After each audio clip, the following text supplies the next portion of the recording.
Pizza-pizza tayo guys. Good evening.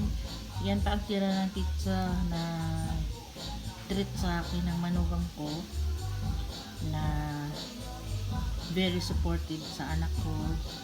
Kung anong mga affairs sa pamilya namin, nandiyan siya, umuwi sila at nakikimingle sa amin. Hindi siya madamag guys. Lalo sa pagkain. Masarap siya magluto.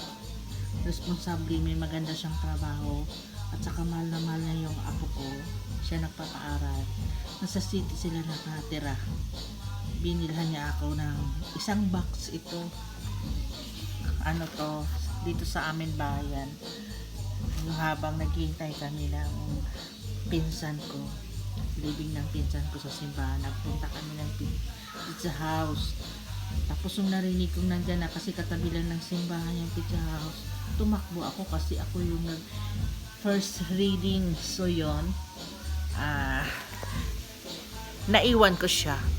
Tapos inabot niya na lang sa akin to nung nagkita kami doon nung naghugas sa kami ng kamay. 5 piraso, 5 slice ang natira. 3 ang kinuha niya. Yan guys, kain tayo ng pizza, masarap yan. Okay. Pizza rin sa mahilig din ba kayo sa pizza? Ako minsan lang pizza is like love, is like cake. It doesn't come always daw, but when it comes, you have to grab it. Diba guys? May cake pa akong natira. Ayan. Okay, yan ang aking light dinner today. Nag-dinner na ba kayo guys? Thank you pala for watching.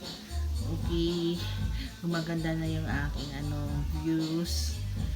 Sisikapin ko na lagi ako mag-upload ng magustuhan nyo sana.